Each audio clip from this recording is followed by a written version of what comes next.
Racing the Geocache, Fraser Valley Caching, and a brand new geocache.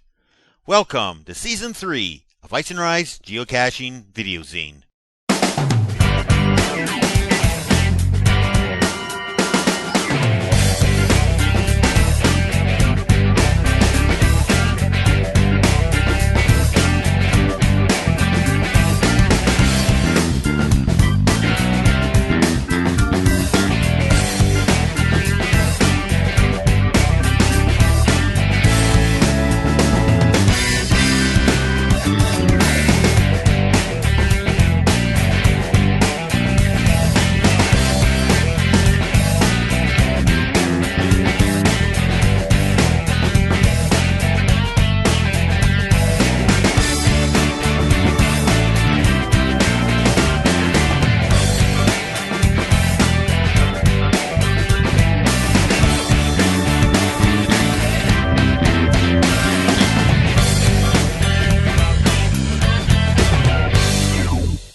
Hi there, and welcome to Icenrye's Geocaching Videozine. I'm Icenrye, thanks for watching. If you're new to the show, welcome to the family. Essentially what this is me, my camera, go with geocaching, film it, throw together a few hints, tips, and tricks, upload it to the internet so you can download and watch at your own leisure. If you're a regular viewer, thanks for sticking around, appreciate your viewership. So, what's new? Well, welcome to Season 3 of Icenrye's Geocaching Videozine, Episode 21, going to my third year. Wow, I've had a lot of fun doing this show, and I hope you enjoy watching it as much as I do putting it together. So, to mark Episode 21, I got a very special episode for you. This month, I'm going to have the usual news, viewers' email, and frap shout-outs, plus a little bit of caching that I did back last spring, and also a viewer-contributed piece from Paul Konopacki. But, as a bonus, in this episode, I'm going to take you cache hiding with myself. It's springtime here in British Columbia, and the BC Geocaching Association every year has an event called the Cache Blitz. You might remember last year I featured the actual banquet where they're giving out awards and such. Well, this year it's now a full province-wide event, and I'm about to hide a cache myself for the Cache Blitz. Now, I actually have the cache container behind me, and it's a very special cache. The cache itself is, well, it's an ammo can. Big deal. It's going to be an ammo can hidden underneath a tree somewhere, so I'm going to find a nice location. I'm actually standing at the base of Tabor Mountain, and from here it's just a couple kilometers up the road to the top of what they call Tabor Major, where there's a cache, and a short 2-kilometer hike over takes you to the top of what's called Tabor Minor, where, strangely enough, there's another cache. But I'm a good 5 kilometers away from those, so we don't have to worry about cache saturation. However, this cache is called Icenrye's Key to a Good Cache, and it's a very unique type of cache, and I'll show you its uniqueness a little later on in the episode. However, I'm going to head up the road a little bit, and when I get a little closer to the spot, I'll get back to you. So let's head up the road, and I'll be right back with current news.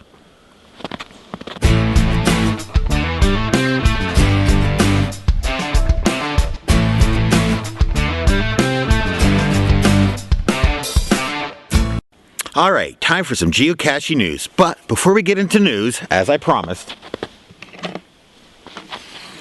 this is the cache container. Like I said, just a standard looking ammo can with one difference. Padlock. Now you're asking yourself, okay, there's a lock on the cache. What's so special about that? Well, if I reach into my pocket, we pull out keys. Better known as the keys to a good cache. These keys are going to be randomly placed in caches throughout the Prince George area. Now, when I publish the cache, I'll actually publish the cache location, so you'll be able to come right here and find the cache. But in order to get into the cache, you're going to need a key. So these keys will be randomly distributed throughout the Prince George area. And if you're lucky enough to find one of the keys, then you can come and look for this cache. It's kind of like a puzzle multi-cache. So anyways, that's what the cache looks like, and there's lots of great little hidey holes around this place. I'm sure I'll be able to find a good spot for it. But in the meantime, let's get into the geocaching news. So first in geocaching news, we hear from the Cache-A-Maniacs Podcast. The Cache-A-Maniacs Podcast will be celebrating Geocaching Podcast starting with their 15th episode. During the 6 weeks starting April 7th, they'll feature interviews with the host of Geotalk the Jersey Geocaching Podcast, the Maine Podcache, the Podcacher Podcast, the SLAGA Podcast, and of course, Icenrye's Geocaching Videozine. Listeners will have a chance to win some great prizes by submitting their stories. For more information on Cache-A-Maniacs, make sure you check out their website, Cache-A-Maniacs.com. Cache Blitz 2007. As I mentioned earlier in the show, the British Columbia Geocaches Association is holding a cache placement contest called the Cache Blitz. Now, traditionally, the caches were to be placed by the end of March. However, now that it's a province-wide event, they're extending the deadline slightly so the whole province can get into the contest. And from the website, we read, in order to give geocachers some added time to hide and seek caches, the Blitz has been expanded. Any cache planted between now and April 30th may be entered in the BCGA Blitz 2007. So for more information on the Cache Blitz 2007, visit the BCGA website. Cache Placement Guidelines. Recently, Groundspeak, the owners of geocaching, rewrote the rules for placing a cache. Now, the rules are available on the website. As a matter of fact, I've printed them out here, and I could go through them, but it'd be rather lengthy, and I'm sure you don't want to hear me talk for that much longer. You want to get into some geocaching. So, I'll have the link on the show notes. Make sure you go there. Make sure you check out the new rules. There has been a few changes. There have been a few significant changes, and I don't want you guys to go out there, place a cache, and have it turned down by your cache reviewer. So cache placement guidelines, little fine tuning from Groundspeak. Make sure you check them out at the geocaching.com website. Geocaching videos are starting to pop up all over the place on the web. As a matter of fact, if you go to a place like YouTube, type in geocaching, you'll be inundated by all kinds of great videos of people out with their cameras, having fun, looking for boxes. As a matter of fact, regular contributor Pablo has been having a great time uploading stuff to the YouTube website. I was just checking out his videos a few days ago, and he has this absolutely wonderful, somewhat hilarious, and very informative video on cache maintenance. Make sure you check out my show notes. I'll have the link there. But the easiest thing to do, just go to youtube.com, do a search on Pablo and check out his videos. He does some amazing, amazing stuff. Well, that about wraps it up for the news segment. I still got a little bit further to go to my cache placement spot. So I'm just going to head up the road a little bit, and I'll check in with you a little later with viewers' mail.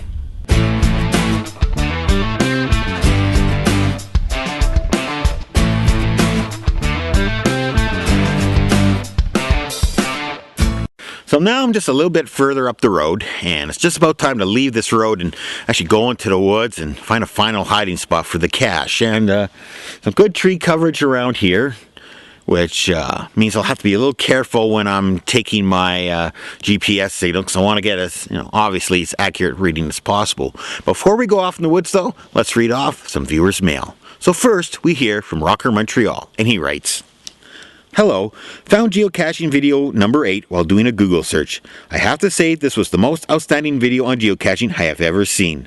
I will look for your number 1 show and work my way through, and be better informed geocacher for it. I live in Quebec and have not been out west for 20 or so odd years. Thanks for what you're doing for the geocachers community, and for all future geocachers. You explain things so well and really make it interesting. First time I ever watched a podcast completely. Thank you, Rocker Montreal. Well, Rocker, welcome to the family. And yes, all previous episodes are out there. As a matter of fact, if you go to the archive.org website, everything's available there. And just recently, the archive.org website has started using a flash type player, similar to what YouTube and Google Video and Blip TV does. So now all 20 videos are available in a flash format that you can simply click and watch without having to download everything. However, if you do like to download, you can also go there, download high resolution versions that you can burn onto a CD, DVD, watch on the iPod, or watch on your computer. So next we hear from Debico, who writes with a very interesting story. I've only watched a few of your episodes so far, and I've enjoyed them. I have a suggestion for a topic you might want to present: caching safely. Back in January, we had our car broken into while out caching. We were out on a heavy-duty hiking, camping day trip, and the thieves managed to make off with about $5,000 in our tech gear and hiking gear. We were only about 500 feet from our car. Anyway, even though we had our stuff put out of sight, etc., we still got hit. I put a cache to help spread the word about being careful, GC10AAD, and have made it our mission to tell folks to be more careful. All that we lost has been replaced, but the memory will last. Just thought you might find this to be a good topic to put out to folks. Have fun, but keep your wits about you. Debico. Wow, Debico, sorry to hear about that. I'm glad everything has been replaced, but still, that's a scary thought. And fortunately, in my career, that hasn't happened yet, but I can definitely see that happen to a lot of people. So, just a little word of advice to you guys, just be careful out there. Maybe out in the middle of nowheres, but unfortunately, you could be in the middle of nowheres. Anyways, that about wraps it up for viewer mails. Let's do some Frapper Map shoutouts.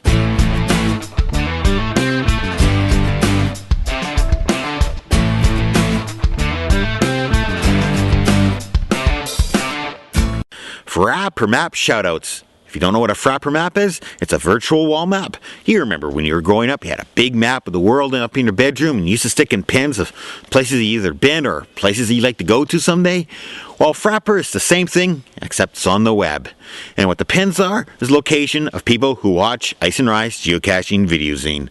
If you'd like to add yourself to the map, go to my website, Icenrye.com, and just look for the Frapper map icon on the right side of the menu screen. So, this month we have a ton of shoutouts, because I didn't get to them last month, so let's get caught up. So, Frapper map shoutouts go to Okie Booker, Team Rhaegar, WR7X, Sword Guy, Tales from the Surface, Roto Rudy, Andrex, Cheryl June as Jammin, and Parsley's 5. So there you go, this month's Frapper Map shoutouts. And if you'd like to get a shoutout again, all you have to do, add yourself to my Frapper Map. Just go to my website, click on the Frapper Map icon, and when you add yourself to the map, upload a picture. The bigger, the better, because we like to see what you look like, and then you too will get a Frapper Map shoutout.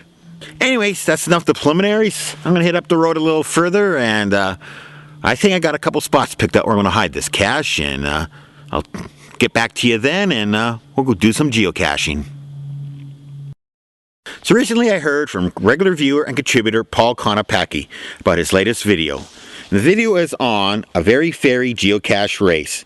This is a geo race between teams that will travel through Warrensburg, Missouri, and try to be the first to make it to a final cache. The video is obtainable from the SLAGA website, which I'll have links to on my homepage at Icenrye.com in the show notes. And as usual, Paul does incredible work, and I always enjoy watching his videos. So grab some popcorn, grab a drink, sit back, relax, and enjoy this video from Paul Konopacki.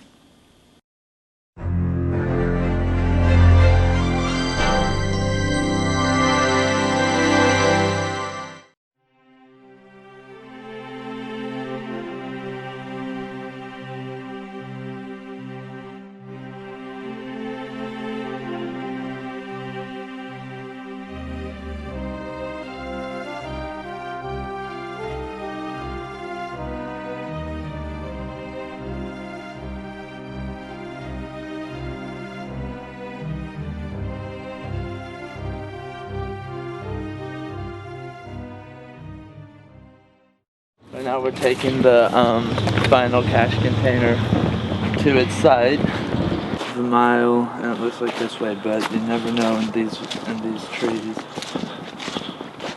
Let's go that way. Are you taping right now? Yeah. This is a grave man. It will be a grave man after today's caching race is over.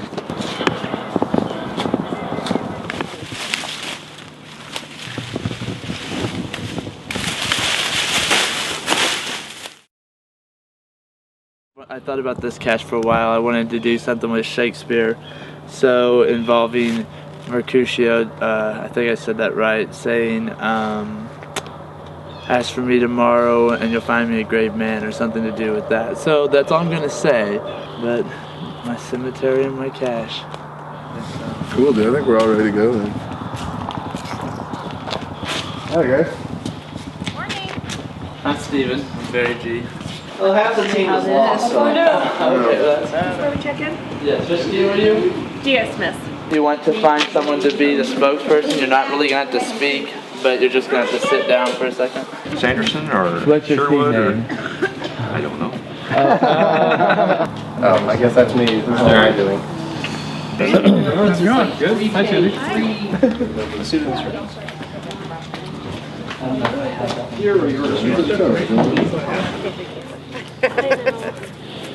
This is just what I'm about to go over in a minute. Okay. We'd like you to get your team together for a picture over there, if you don't mind.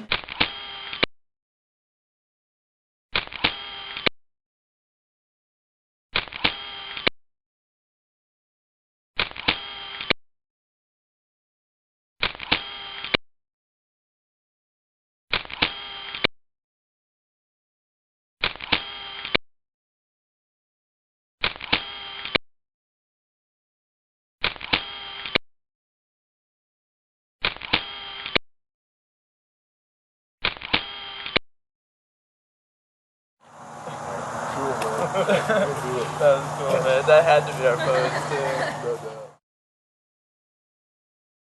too. I'm gonna go over my crazy little writings here.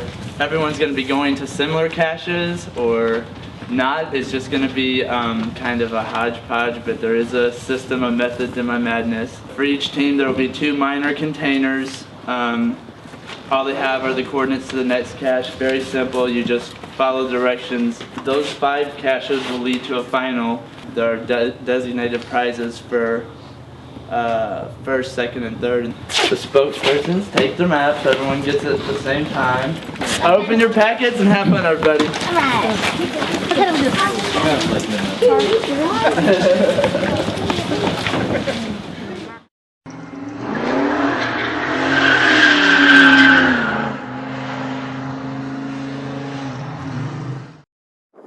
Okay, obviously just arriving at Optimus Park.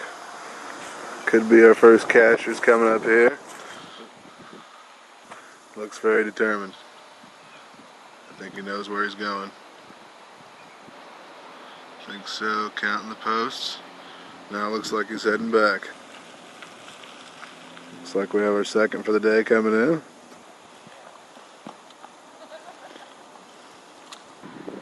I think they found it.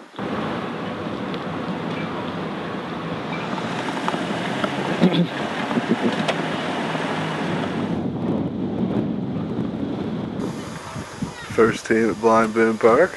You're probably wondering what's taking us so long. I think the kids think that they found it. Still reading the clue. Haven't found it yet. It's in that tree, guys. That tree. Very cool.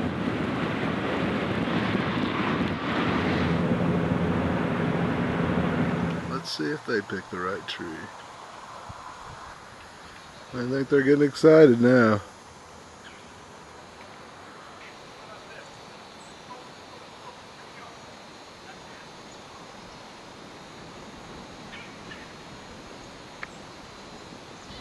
That's it.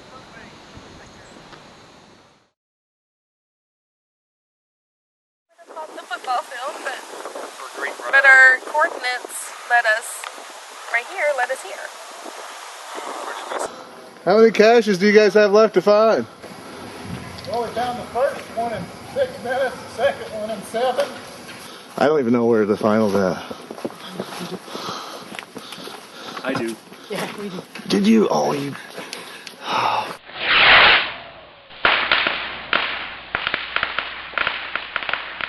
Well, we saw the few cars that were. Yeah, we in were there afraid like we got beat. Well, there might 1 or 2 of these might be, you know, some of the event organizers. I think we're getting closer. Down there. One numbers are getting bigger again. This is where I'm showing it. This is where all the photographers are showing it.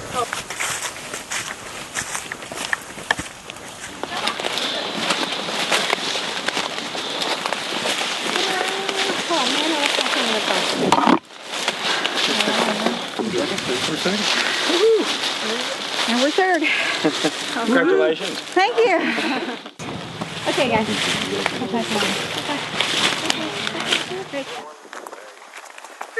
Woo, hey, all right, number 2. It's its own That's what separate threw me out. thing. See the Greek here. When you go to the Greek, it says the original coordinates. And so I went back to these original coordinates and put it in there. But it doesn't really mean original. it means the very previous coordinates that you got by solving this puzzle. Yeah, we were not so sure our math numbers were right. She says, well, the final numbers we come up with are in the park. Once you double and triple check, I'll keep driving toward the park. Really, you know, we just ran around Yeah, like you still chickens. got here, so that's pretty cool. We figured that We did a circle. we'd at least get close enough because it was the last number. Yeah. Right now we're logging and dropping and picking up, and then we'll probably figure out where we're going next. You actually connected to the... Yeah.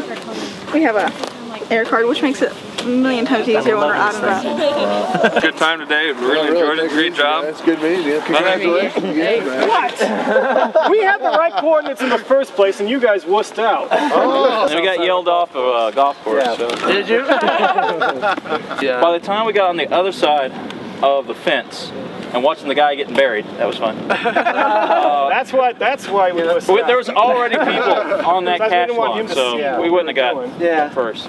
Something tells me it would have been kind of in poor taste to come up to the coffin and say, "Is this a geocache?" I need to check in here. Don't bury him yet. I need the logbooks. Y'all take care. Good job sticking it through. Thanks a lot, guys. We get to eat now? Take care.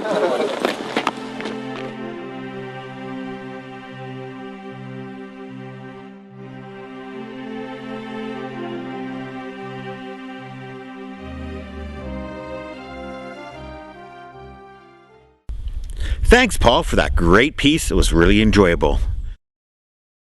So next, we're going down to the Fraser Valley area for part 1 of a 2-part segment on caching in the Chilliwack area. If you ever get to the province of British Columbia and you want to do a ton of caching, make sure you check out Fraser Valley, specifically around Chilliwack. There are caches everywhere. Now, this particular footage was all shot on the back forest roads of the Chilliwack area, and to access a lot of these caches, it would be handy to have a 4-wheel drive vehicle. We had to go some pretty scary places. However, the scenery was amazing. I thoroughly enjoyed it, and I cannot wait to get down there again. So, here we go. Part 1 of a Part 2 piece segment, geocaching in the Chilliwack, Fraser Valley area. Enjoy. So I'm in Chilliwack looking for a cache called What Do You Mean I Need a Key? A key. By a gentleman calls himself Mountain Max. Now, what the theory behind this cache is in the Abbotsford Chilliwack area, he's gone around and placed 20 keys in various caches. He just doesn't tell you which cache he's found to put or place the key in. So when you're out caching, if you find a key, you can then go to this final cache and access it from there. Now the cache itself is actually on an old dirt road, and fortunately TJ guy has a Jeep, so we're using that to access. I probably wouldn't be able to get too close with the old geocaching van. So we're still about another kilometer or so away from the trailhead. We just stopped here because it was a nice scenic spot and give Abel a chance to stretch his legs. So we're back in the Jeep a little further up the road, and let's go find this sucker.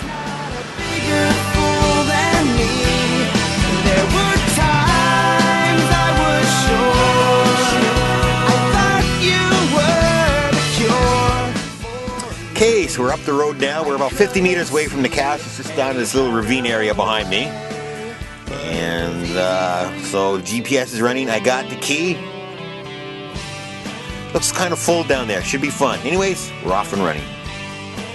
Et voila, here it is. Of course, this isn't where we found it. It's pretty darn close. But anyways, here's the cache. There's the key. So we're just going to pop this lock open, see what's inside. Okay, so inside the cache we have various baggies with some CDs and other geo goodies in it.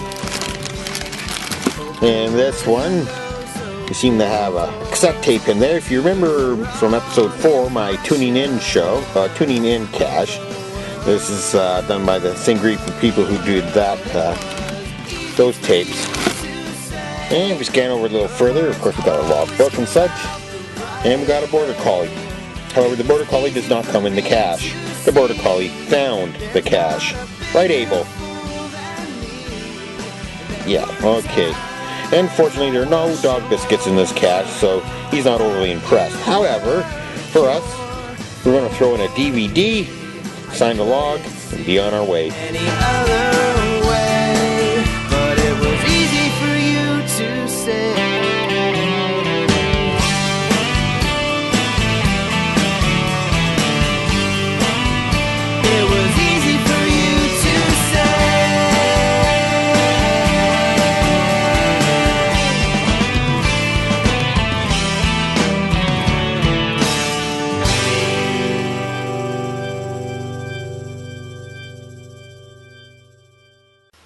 So if you're ever in the Chilliwack Valley area, make sure you check out some of the Chilliwack Forest Road caches. There's quite a few of them. They're all over the place, and like some of the other caches I've just recently featured, you're probably going to need a good 4x4 to get to some of them. Now, the one we're looking for right now is part of the Valley Decathlon by Doc Magoo. And if you've been watching the show since the start, you might remember episode 2 where I did the Prince George Decathlon, where you had to find 5 caches. Each cache gives you a clue to where the final cache is located. Well, down here you have to find 10 caches. Each cache contains a clue telling you where the final cache location is. Now, this area where we are, Chilliwack Valley, it is absolutely gorgeous. There's some beautiful scenery around here, tons of great places, and I'm actually where we are now, where I'm filming this, is just down the hill, down the road a little ways from another cache that I recently found called I think that I shall never see. And yeah, it's based on the poem about, you know, trees and all that stuff. And we found that one, and it was really cool, nice, cool find. So anyways, this is a Doc Magoo cache. We're about 35 meters or so away from here, so we're going to go off and find it. How you doing, Abes? Good boy. So there it is. Nice paint job on this lock and log. Logbook, various other goodies, and someone's in here is a clue to the decathlon, so I got to be careful that I don't show it to you. Anyways, another great Chilliwack area cache. Lots of them around here. If you're ever in the area, check them out.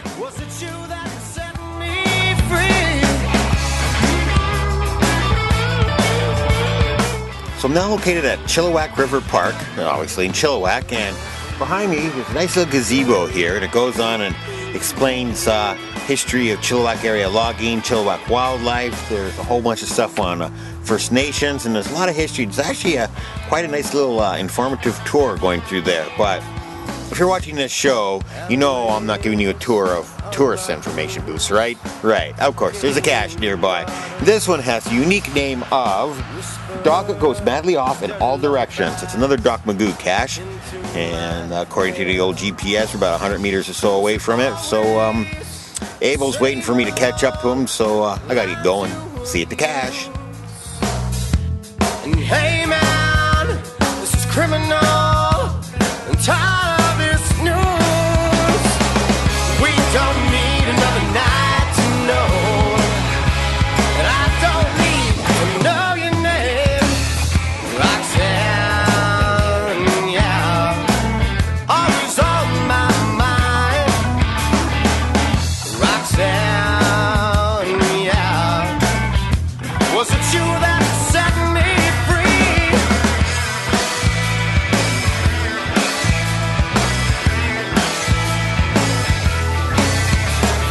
I love ammo boxes.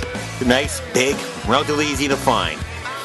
Very good description on this cache. It actually gets you fairly close and not a whole lot of digging around to do. And if you're out caching with kids, this is a nice one to take them to. You don't have to jump over too much. So, in our routine, we'll look inside, do our trading, sign the logs, put it back just as well as we found it, and then work our way out of here. It's, I like the name of the cache.